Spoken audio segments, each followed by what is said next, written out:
Thank you. Welcome to the California Native Plants Society Channel Islands chapter for our February 2025 program. Our speaker tonight is Elena Rios. She is an ANFT certified nature and forest therapy guide, wildland fire professional, and interdisciplinary artist. She facilitates nature immersion gatherings, and as a child, she first learned about ranch, land, and fire stewardship practices from her family on Tubatul Labu Yakut territory in the foothills of Sequoia National Forest. She draws inspiration from her late grandmother, Maria Rios, who provided neighborhood health and wellness support out of her home in the San Fernando Valley through traditional plant knowledge. Thank you, Elena. Thank you. You ready? Yes.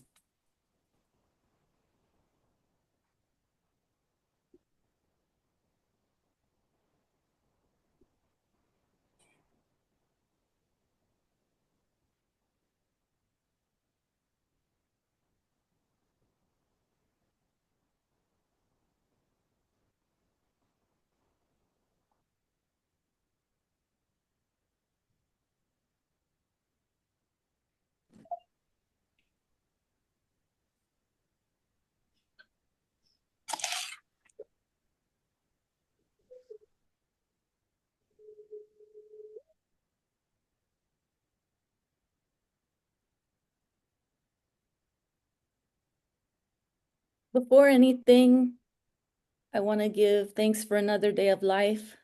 Thank you for having me here tonight. Thank you for being here on Chumash land in Ojai, California. Kuali, buenas noches, good evening. Dando gracias al Creador y todos los elementos de la vida, for water, earth, fire, and air, and the gift of this new day. As the circle of life continues, we give thanks. And thank you to all the people who have supported me along this journey, of which there have been many, that has really allowed me to be here with you today.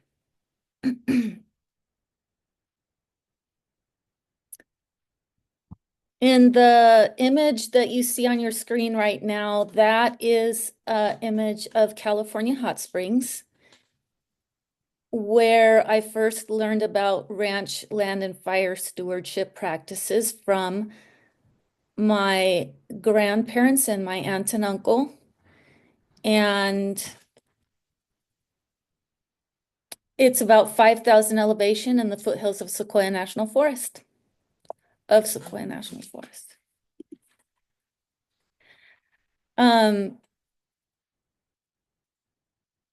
going to share just a little bit about myself before we get into nature therapy and the connection to land and place.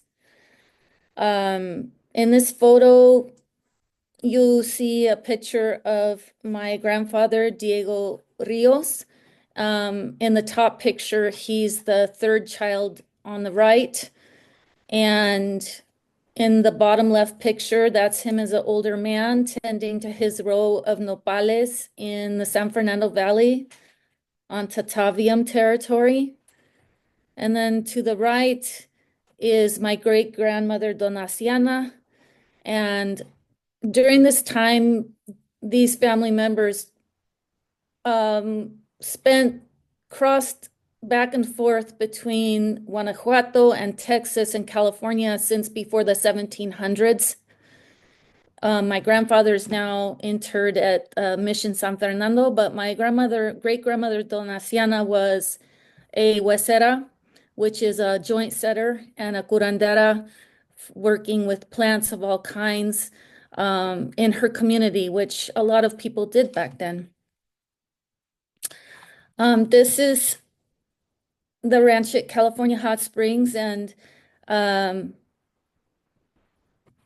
you could see in this vegetation type, it's oak woodland and buckeye, and then just a little bit farther, it starts to transition into pine.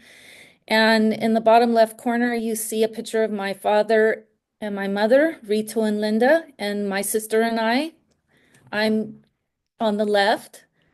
And then on the far right, you see a picture of my aunt with her horse showing my son something on the land there. And then you see my uncle and my son as an older person working.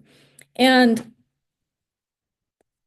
this really, this is on Tabatalatl Yokut territory. So this has, I've been in relationship to this place since I was a baby, and it made a huge impact on me and my son, and in ways that are hard to put into words. So from there, when I was a young woman, I became a wildland firefighter with the U.S. Forest Service. And I wanted to mention to you that this ranch is adjacent to the Thule Indian Reservation out of Porterville. And you'll understand why that's important later. When I talk about fire, I do want to take a minute to express my sincere sympathy for those who may have lost their homes recently or in the past years to fire, or any of their loved ones. I know that there's so many ways to be in relationship to fire right now, and it is part of being in relationship to land and place. So it is part of the story. But I also know that there's been great loss recently, and my heart goes out to you if you're one of those people. So as a young adult, I worked on such specialized wildland fire crews as Horseshoe Meadow Interagency Hotshots and Los Padres Interagency Hotshots. I was a helicopter repeller, which is what you see in the center picture. On the right, you see me lighting a backfire. And it was here that I experienced the kind of camaraderie found among operators who work on highly trained teams. And I also began to feel in every cell of my body how important it was to know the local knowledge of the land and terrain and vegetation and weather, things like that.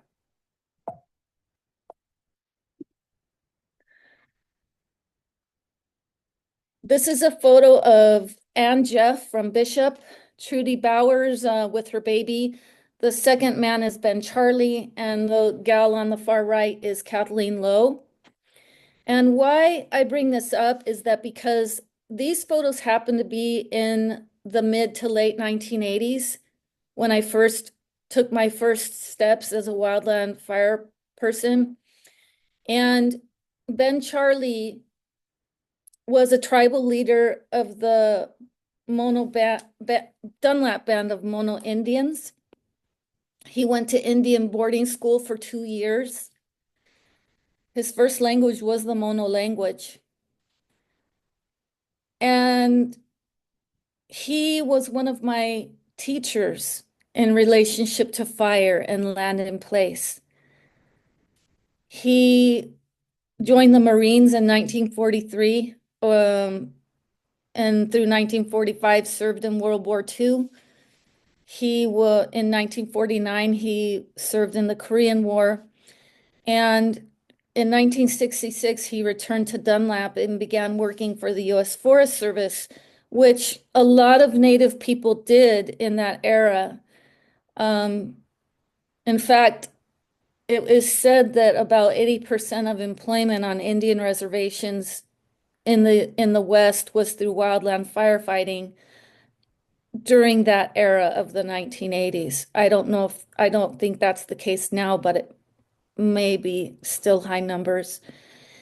And so he established the Horseshoe Meadow crew, And he recruited from various human resource agencies, including the California Indian Manpower Consortium, Youth Conservation Corps, and with various Indian reservations throughout the western states.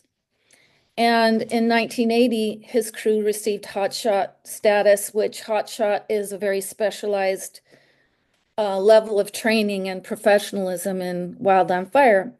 He worked us very hard, but he was always fair, and he always tried to teach us to do what was right.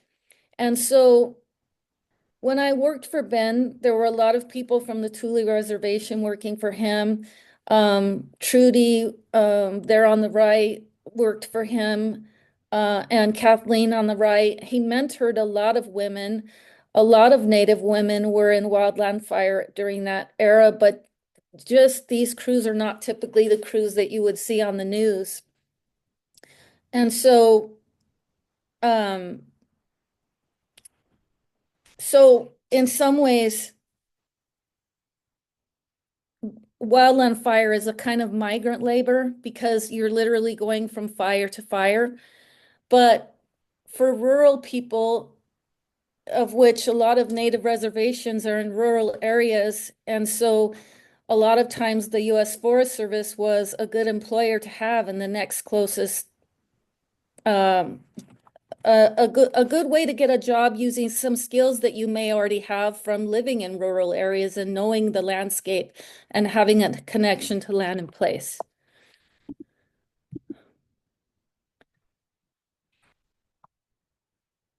So cultural exchanges, this is my friend Eldred Sanchez from Zuni, New Mexico. Um, and we would have exchanges literally on the fire line sometimes. And being an artist, somehow I would slip a tiny little sketchbook in my fire gear. And, when there would be downtime on the fire line, sometimes my sketchbook would go up and down the fire line and it would come back with all these amazing drawings in it. And so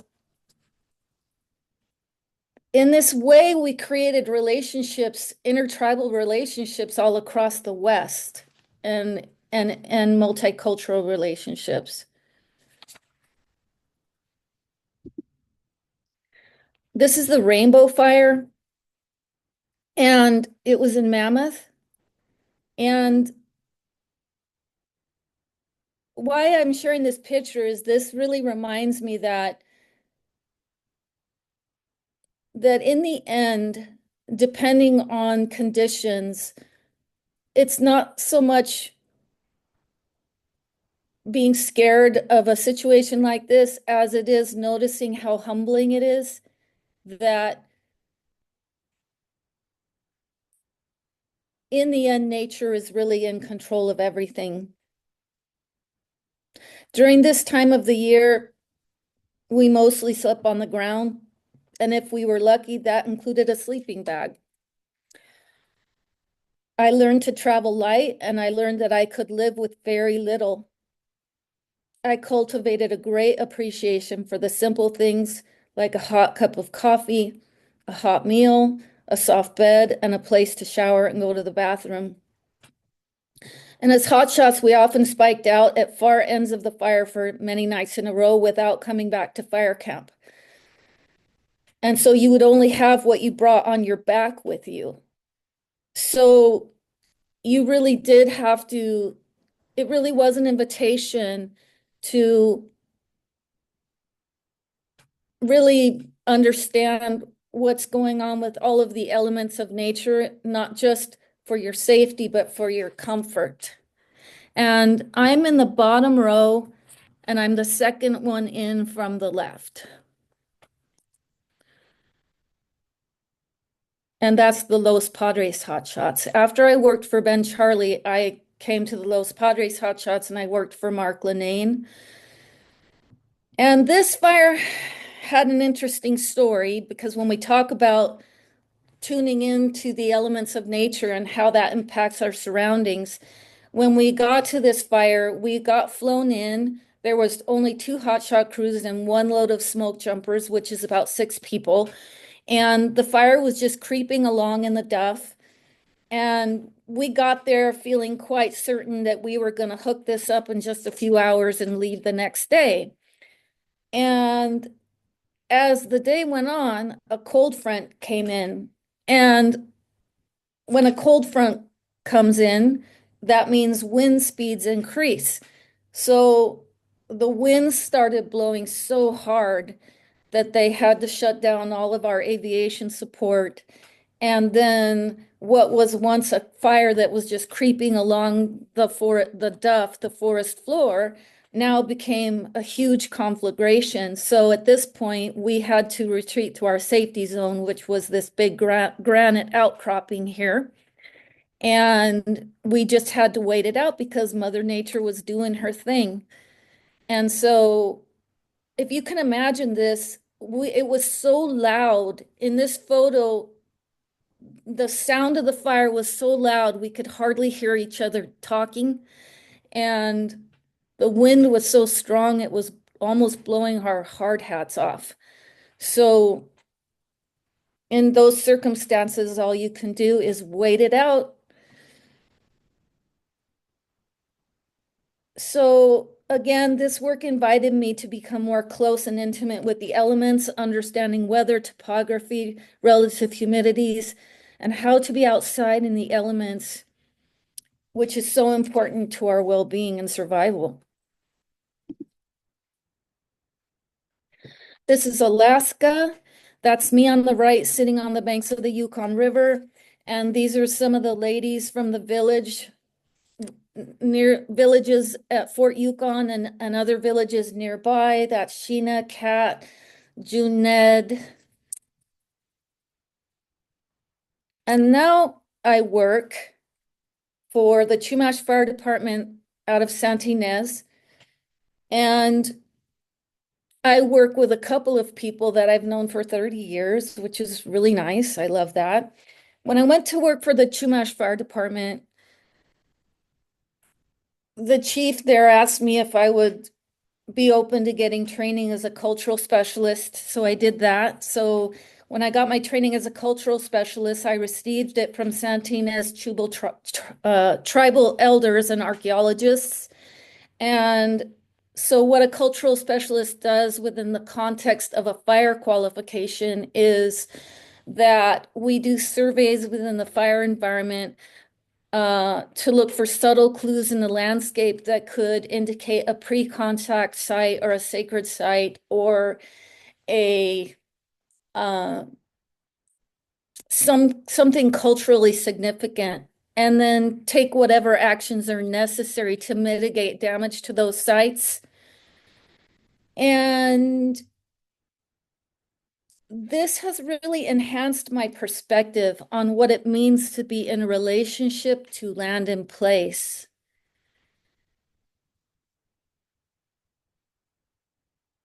Sometimes it could be a burial site.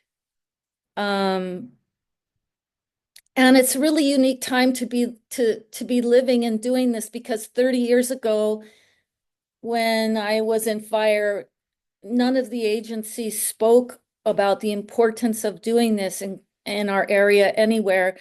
And in fact, that kind of a fire qualification didn't exist.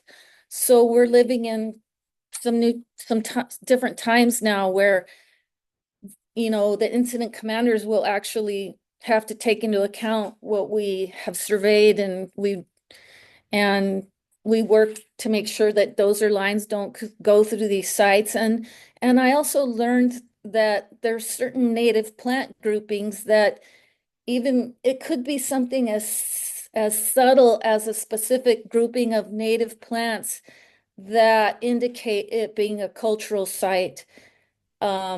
So because plants were planted together for people to return to a specific place time and time again for certain purposes.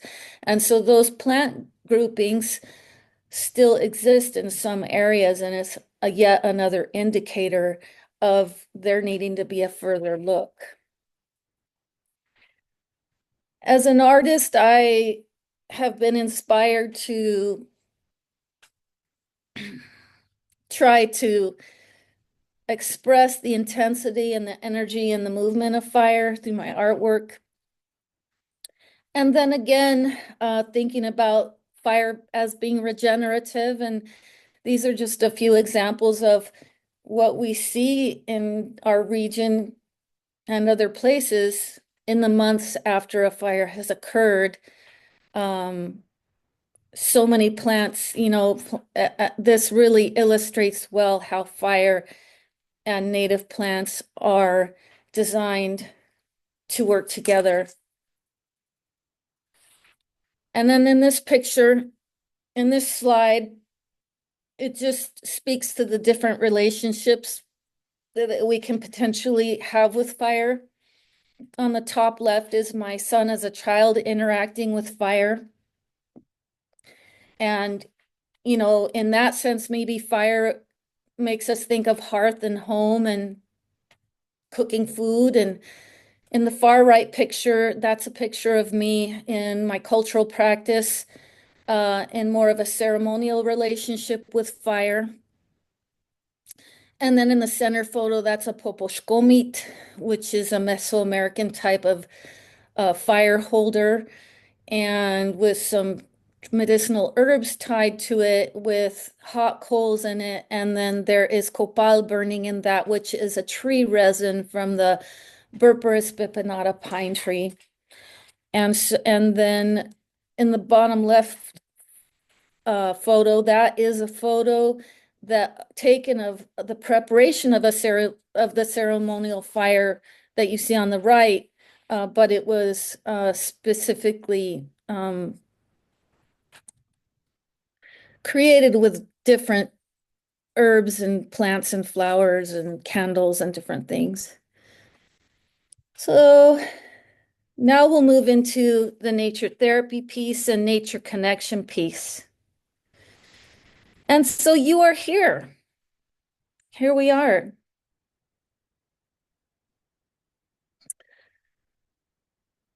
I'd like to invite you to close your eyes.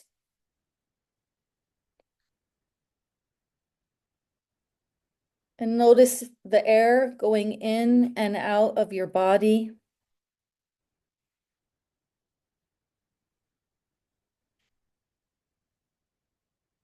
Notice other beings that might be doing the same thing. Taking a nice deep breath in through your nose and letting it out through your mouth.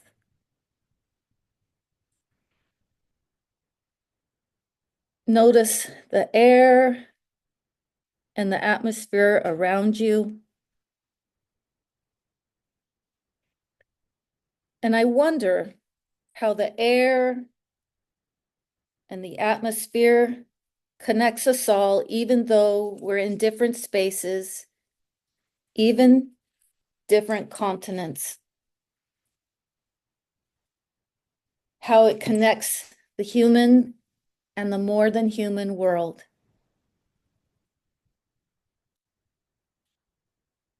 Notice what it feels like to be held down to the earth by gravity on a planet that's moving through the universe.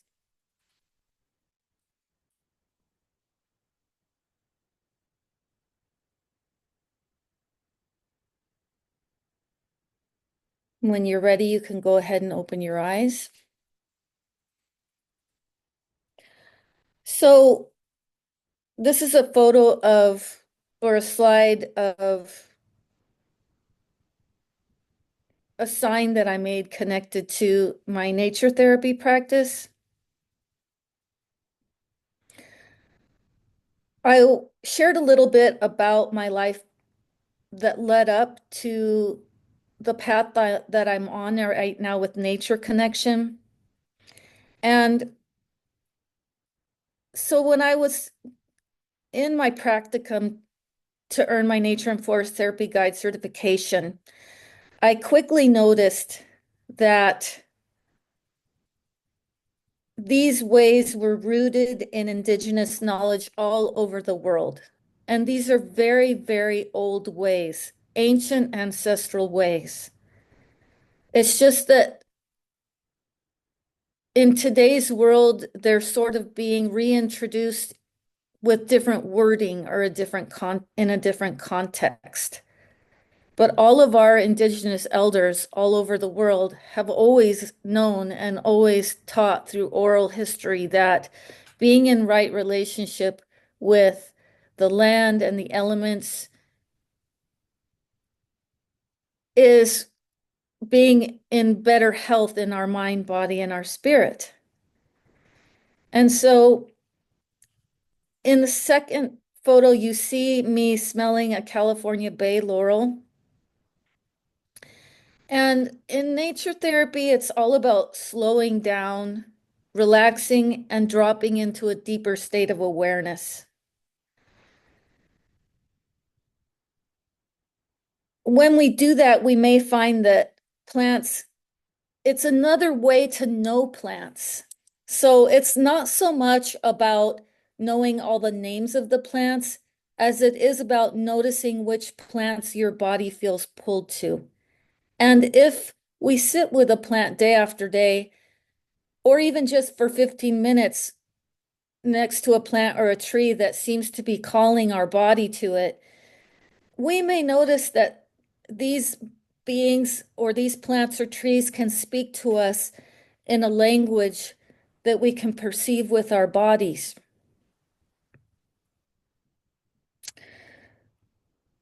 So, as a guide, I assist people in slowing down and focusing on the small things, which are really the big things, right? So, nature is the therapist. And I mean that not just in mind, body, and spirit, but physically too.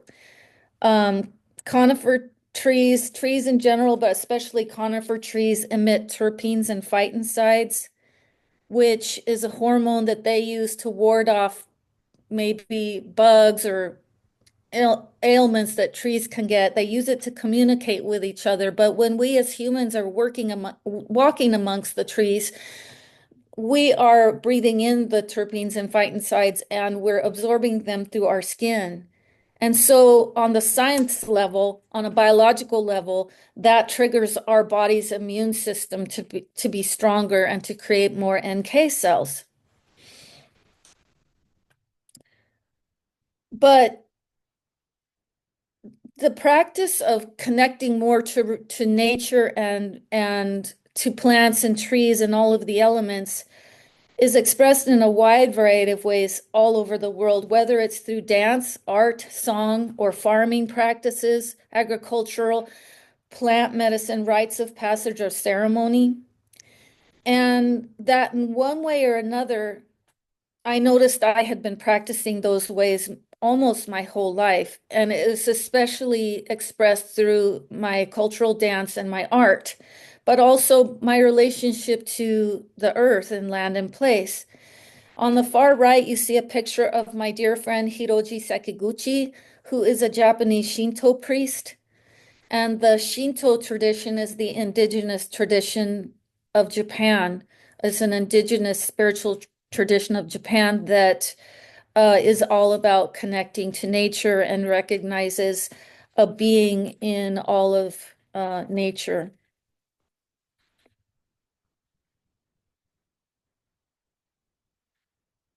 So when as a guide, I take groups of people out for what I call a nature immersion. And through a series of prompts, like I might give directions that are given in the form of an invitation through a series of prompts to create a kind of sensorial dropping in. And when you drop in that way, you're able to tune in more to what your body is asking of you. So even though I might give people directions and prompts to do a certain thing, in the end, it's all about honoring what the soft animal of your body is asking you of you, in the words of a Mary Oliver poem. And so some people might follow my suggestions, and other people might wander off and just lay on the ground or lay on a nice boulder in the sun because that is what their body is asking of them. And that is what it's about. The space is held in such a way as to honor all ways of connecting and all languages and all forms of expression. It's a trauma-informed practice, so nothing is forced. And I have also been visiting the concept that in this hustle culture that we live in, rest is a form of resistance because it disrupts and pushes back against the hustle culture and the culture of always thinking you have to be doing and working, when in fact, some really just being is enough. We are enough just as we are.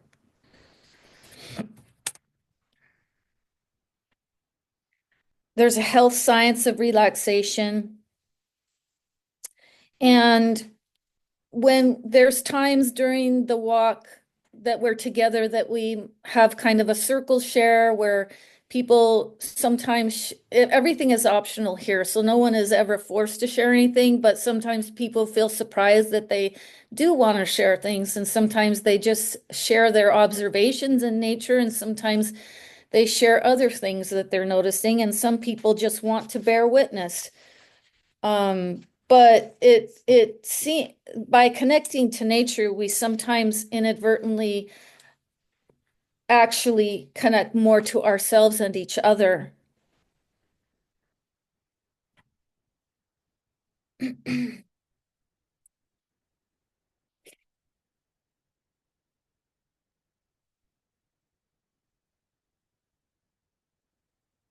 And I think that the more connected to the earth we are, and the more it has this practice has the potential to remind us of the interconnection of all things and our relationships to the earth and each other, and that if people can deepen connection to the earth or remember their ancient connection, then maybe people will want to take even more care of the earth.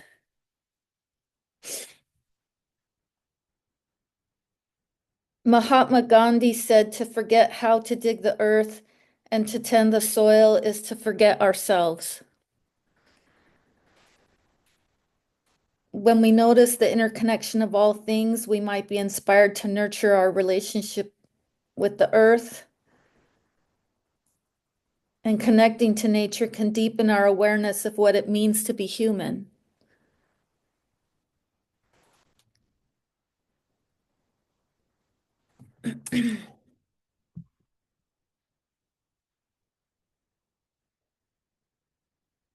Connecting and relationship to land, plants, and place can create experiences such as joy and transformation, rest, forgiveness, self-acceptance, perspective, empowerment, integration, release, and wholeness. It also, through this practice, allows us to drop into our parasympathetic nervous system. So a lot of times as modern humans, we're in our sympathetic nervous system most of the time, whether we're worried about paying bills or stuck in traffic, or all it's still creating a small surge of stress, cortisol hormones going through our body. And over time, that it has an effect of compromising our central nervous system, which adds to all kinds of different health problems. So if we can carve out a little time for practices that allow us to drop into the parasympathetic nervous system so our bodies can engage its own restorative processes, it can help us to be in better wellness. It's a good integrative practice. And there are other practices that can connect us to nature too and help us drop into the parasympathetic nervous system. And I like to talk about this sometimes in terms of, people that are in stressful jobs or first responders. It can be a very good management practice for stressful first responders. My son is pictured there on the left with his surfboard. He is a wildland fire professional as well. And he tells me that surfing is his medicine and that it connects him with the source. Um, just walking, just walking alone on a trail can remind you or help you drop in to who you really are. And there's a Chinese proverb that kind of really, because sometimes we get distracted thinking we have to be all these different things or we have to define who we are. And really, tension is who you think you should be, and relaxation is who you are. And that's the Chinese proverb that I think that illustrates this concept very well. Because when you're trying to be something that you really aren't, then you're going to be stressed out all the time. And when we're just in nature, it's like we can drop into who we really are and let our guard down and just be. And Gretel Ehrlich said, everything in nature invites us constantly to be what we are. And it really invites us to disconnect from devices for a little while. You know, sometimes I see parents handing children a tablet as soon as they cry, or a cell phone or something outside of themselves to entertain themselves the minute they cry. But the thing about that is that then when then a child doesn't have a chance to self-soothe and connect with what they have inside of themselves, because what we all everything we need is already inside of us. So slowing down and spending time in nature can assist us with re-remembering and connecting us with source and our own inner medicine. On the left is a human footprint, on the right is a bear paw print. You are the medicine. Maria Sabina, a Mazateca knowledge keeper from Oaxaca, has said that traditional arts help disrupt conditioning. La cultura cura, culture cures. When you're in the flow of being, you are present. I say culture cures, and this is a really cool illustration of that because on the top left is a Botánica del Barrio, which was invented by Fe Evaone, and Fe Evaone is of the Mujeres de Maíz, which is an indigenous Chicana women's collective in LA. And she has this botanica on wheels. So it's rolling remedios. And she just shows up at events and different places in the neighborhood with all these teas and herbs that her grandma used and connects like that. This is from ofrenda that I made for Day of the Dead. And this was in memory of Carmen Ramirez, and some of you may remember her. And so this is another way of connecting to plants, because originally, before there was such a thing as photos and all the things that we see on the ofrendas of today, and that's a picture of me also and my friend Tomas Hernandez. Originally in ancient times, before the ofrendas for the muertos kind of expanded into different ways, they were made up mostly of herbs and flowers and fruit and copal and perhaps wax from candles. But you have to imagine the smells. There's like a certain alchemy that's created from the smells of all the herbs and the flowers that are put there with such intention. We have Mexican marigold, we have cempasúchil, we have yautli, which is a Nahuatl word for tarragon. It was very important plant during those times. And then we have a picture of Frida Kahlo in a painting she did called Raíces. And in this painting, Frida stated her faith that all life can join in a single flow and that she is also nourishing the earth. And then this is an expression of some of my artwork. And so on the left, you see a Catholic version of Our Lady of Guadalupe.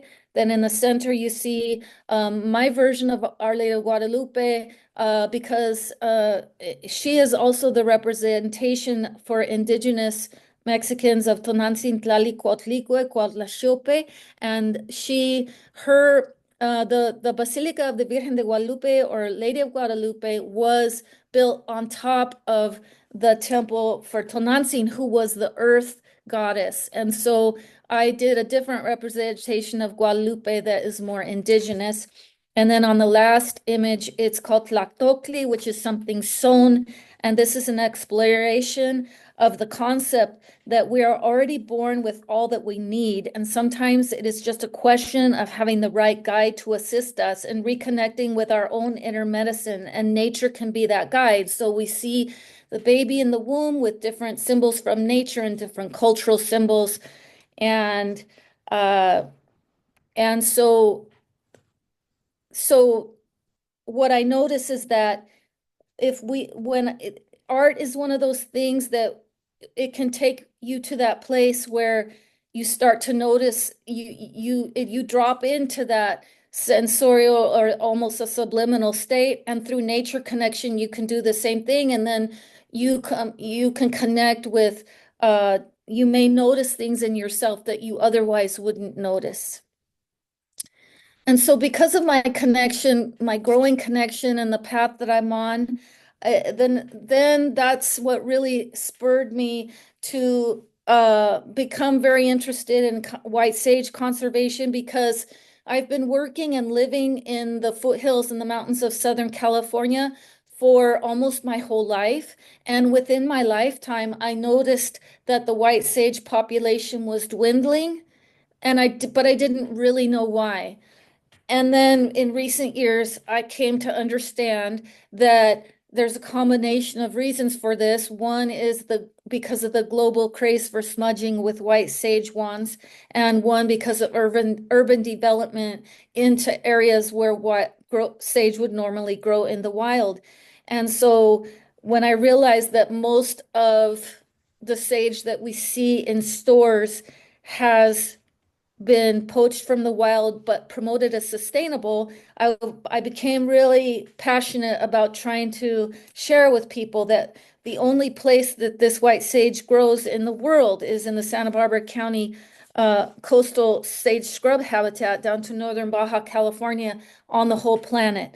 And that in such a short time, the numbers are dwindling so much. So I wondered, well, what could I do? I really didn't know what to do by myself, but since I was doing nature connection walks at Taft Gardens, Alexandra and I just one day said, well, let's just go start planting sage in the open space above the garden. And I said, yeah, let's do that. So then that's my son, that's me, and that's Jade Whitman, and we are one day we didn't really know what else to do, but we thought, well, let's just go start planting it out there and we'll just take it from there. So we're doing our own restoration project in the 200 acres of open space above the garden that connects with the Los Padres National Forest. And so and then we're just working on trying to build some education around that and kind of create a culture of making it cool to not sell or buy sage, but to just grow it everywhere. Grow it in community gardens, grow it in your garden. Yeah. So under us, there's an underground network of filaments, and it enables plants to communicate with each other and exchange nutrients, and it's all around us. It's called mycelium, and the mycelium is listening. And we are all united in our interdependence with the earth. And when we dance, sing, play music, hold gatherings, make art, have celebrations, speak, the earth is listening. So I'd like to invite you to sit for 15 minutes with a being from the more than human world each day and consult with an other than human being. And perhaps you could look at my work in conserving sage, or any of your work in in protecting the earth, as if we ourselves are nature protecting ourselves, Or as Casey Camp Horinek recently said, we are nature protecting itself when we take these acts upon ourselves. And this life is a gift, and it's our responsibility to protect that which gives us life. And I'll just end with a slide of, I recently took this photo at the rainbow, of this rainbow over the lake fire burn area in the Sedgwick Reserve in the Santa Ynez Valley. The lake fire was last year. And you can see the burn in the hill with the rainbow over it. And I just think it's a nice way to end, and just thank you very much for having me. Wow.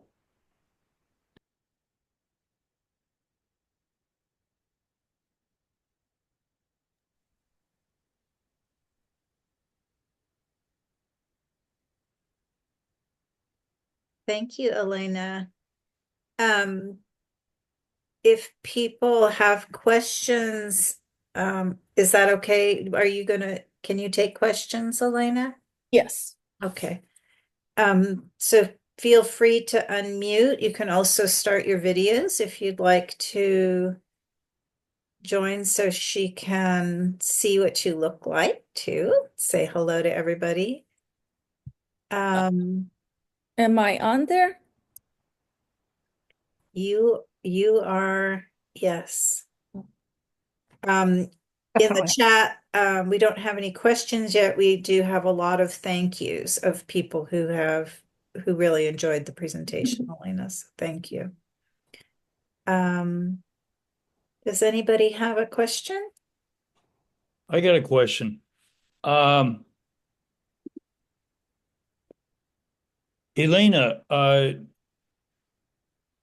it sounds like you also do shamanism as well. Is that true?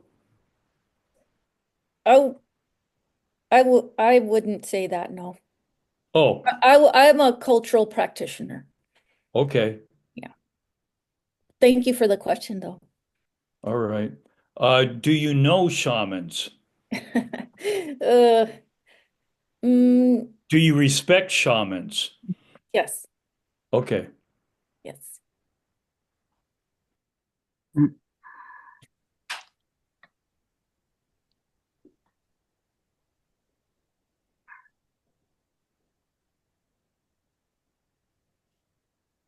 So people are being very quiet. There's a lot of thank yous in the chat. Hey, So, Elena. Elena, it appears that white sage is like one of your favorite plants. Um, so I do love white sage. White sage just calls to me. So in a way it is one of my favorite plants. Uh, but and so having worked outside most of my life and been in relationship over many years, I was noticing its decline, and I felt really compelled or called to try to do something to bring attention to it. Would you say it's one of your spirit plants?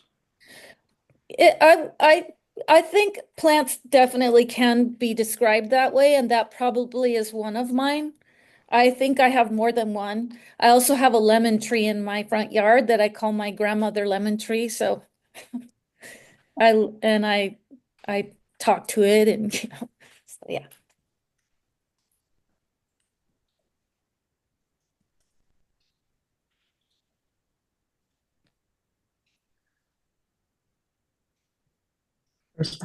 So there's a question from Angel. I'm sorry. Did I interrupt somebody?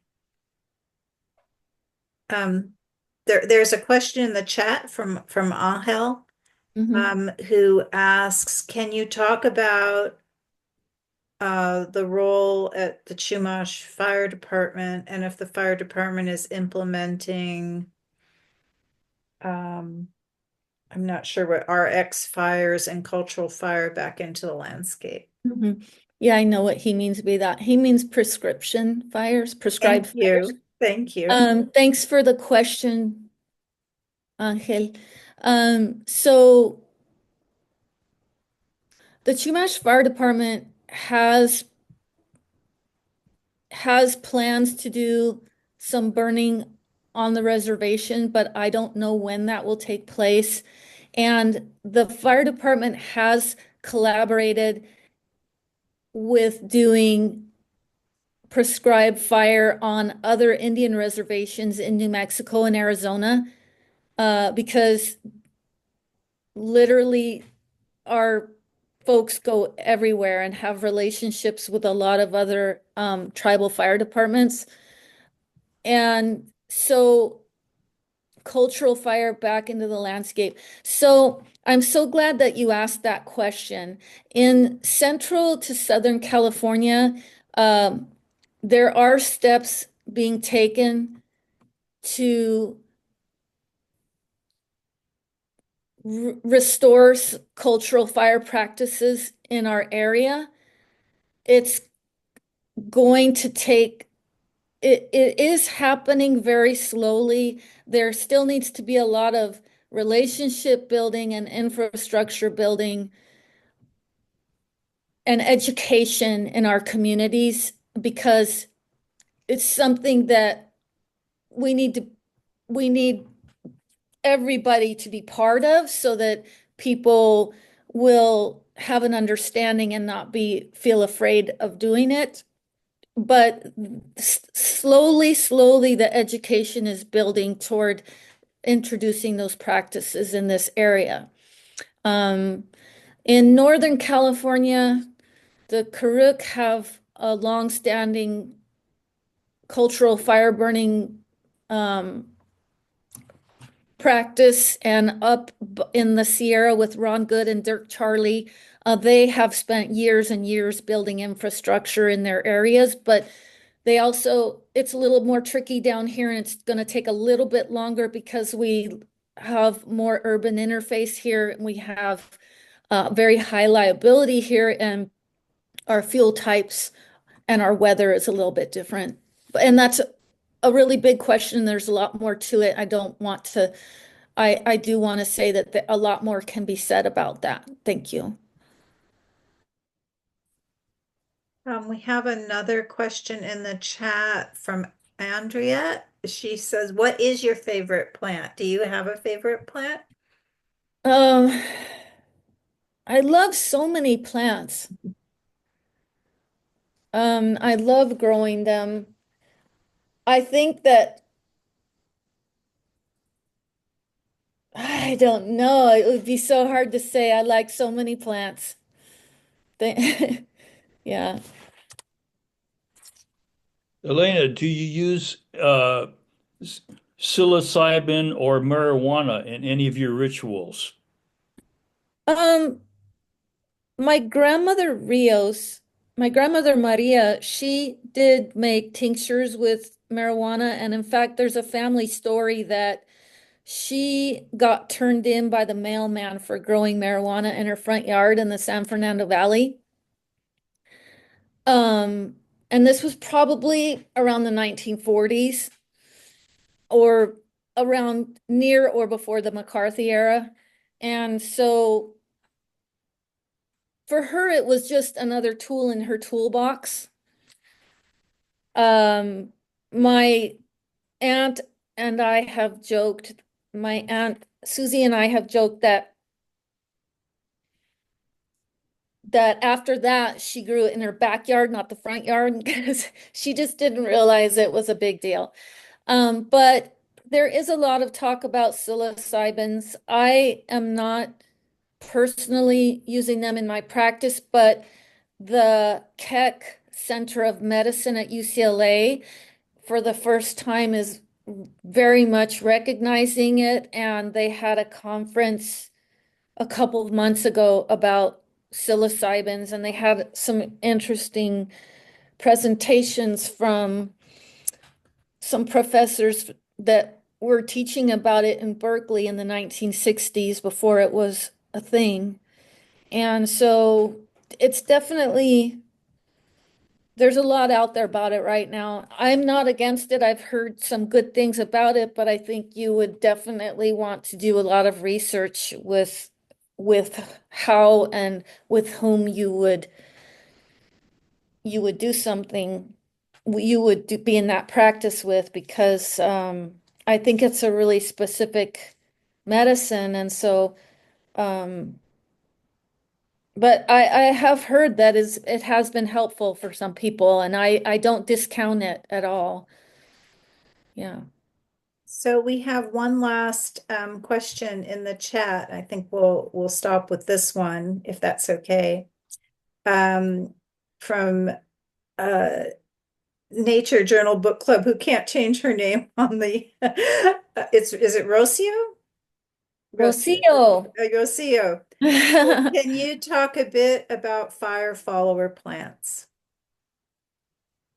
I honestly don't, that's not really my area of expertise. And thank you for the question, but I don't feel that I could really give you a meaningful response, and I don't want to make something up.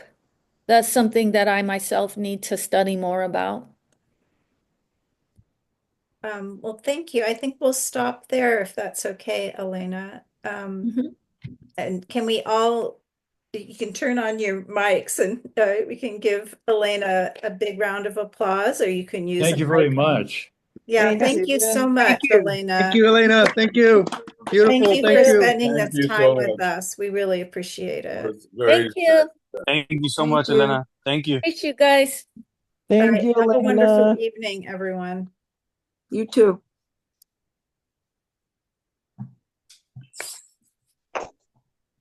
Record.